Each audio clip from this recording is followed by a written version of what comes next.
Hello, and welcome to another episode of Monday with Marie. So, this Monday, we have two questions, and these questions are both about young professionals. So, let's start with the first one.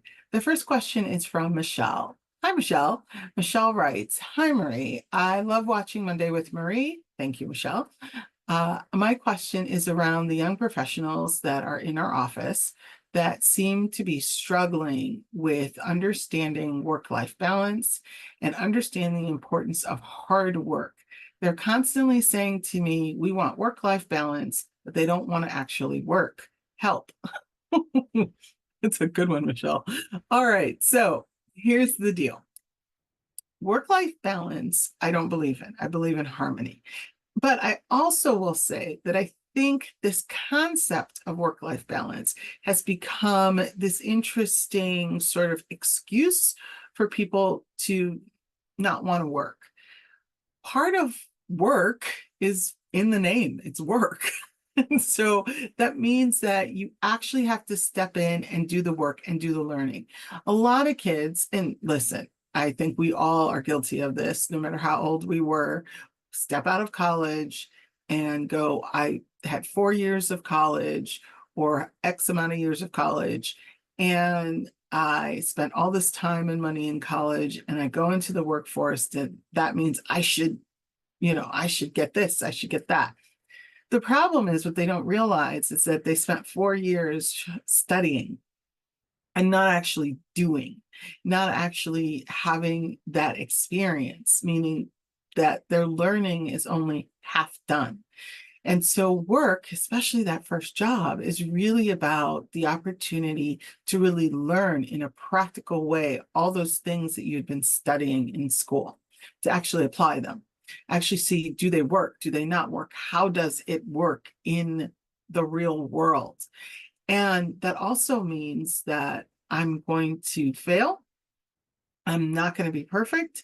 I'm not going to be good at things right away. I'm going to have to learn and grow and also be open to learning from others. Now, no one is suggesting that you should stay in a toxic position, but what I will say is that more and more people, about 46%, according to a survey that I read just yesterday, just Sunday, that said that Gen Zers are actually being let go from positions because they don't have a strong work ethic. They're not willing to put in the hours, and they want to focus on, I want to have fun. No one says that there shouldn't be fun at work. No one's saying that an entire generation is not willing to work hard. So please don't misunderstand. This is based on statistical analysis. And so with that, what those stats are really saying is that people don't understand that work-life balance, as you want to put it, is not about saying, I don't want to work while I'm at work. It's about saying that when I'm at home, I don't want to work. That's fair. When I'm off, I don't want to work. Again, fair. But when you're at work, you need to focus on that work. You need to focus on what can I learn from this experience? And then more importantly, what can I learn from others? And what can I contribute? Because you have something to contribute as well. And so it begins, I think, before they start into the workplace. It begins in the home, at school, really helping them understand that school is just half of the story. The other half of the story is the actual experience that they're going to get in the workplace.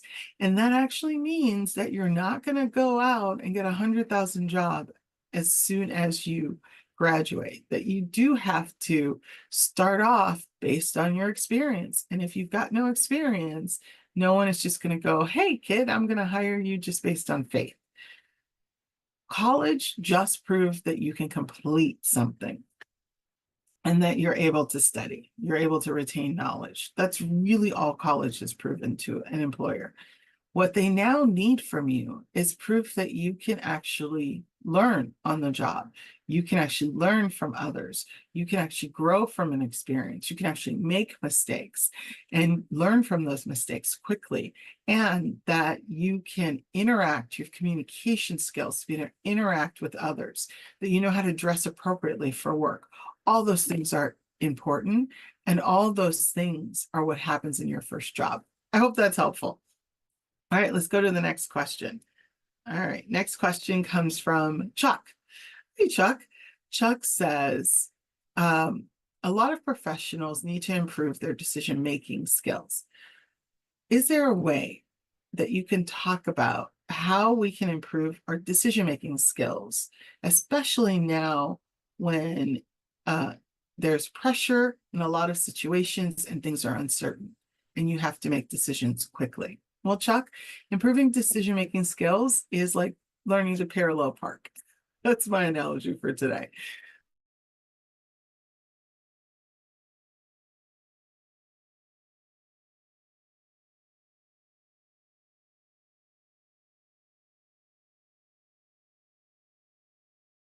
You learn to parallel park, and if the higher you are in your field and your career, that number is multiplied. You could be making 60,000 decisions in a day. What does that all mean? It doesn't mean that all the decisions we make are good, and it doesn't mean that we think about all the decisions we make.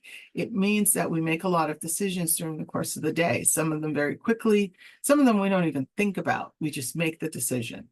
What I say when I want people to practice decision-making, the first phase of practicing decision-making, is that I want you to be cognizant of how you make decisions. What are your motivators in making decisions? And almost keep a decision journal to start. So you write down, here are the decisions that I made, the ones that you can remember, because you're not going to write down 40,000 decisions. And really the more complex decisions. Here was my reasoning and my rationale for making those decisions, and then review that. See the patterns in your decision-making. The other thing is decision-making is tied to being able to be a discerner, to have that ability to quickly discern between options, and also recognize that when you're given too many options, and this is not just you, this is all humans, when you're given too many options, it becomes difficult to make decisions. And so you have to begin to narrow your options. And so that's part of that decision-making process. You narrow choice. You eliminate things quickly so that you only have 2, maximum 3 that you're deciding from. And then you really focus on, how am I making this decision? What's motivating me to take A instead of B? And with that practice, you will be better at decision making. And really think of it like, when I say about those bite size, think of it like a pizza. You're slicing a pizza. That's the first decision point. I got to slice it, and then I'm only going to take small bites. I'm not going to like try to wolf the whole pizza like Cookie Monster. That's the whole point. When you're making decisions, it's about taking those small bites, increment steps, and creating your own decision-making system. Can't do that if you don't know what's motivating you, and more importantly, how you're making the decisions. So you need to be a student of you, of your decision-making process. And then that way you'll be able to see where your decisions are falling short, where you're making the right decisions, kind of what your batting average is. So I hope that helps, Chuck, in terms of a quick tip. Decision-making is a longer conversation, but I always want to give on Monday a quick tip on how to make decisions. And with that, I'll say happy Monday, have a great week, and I'll see you next Monday, same time.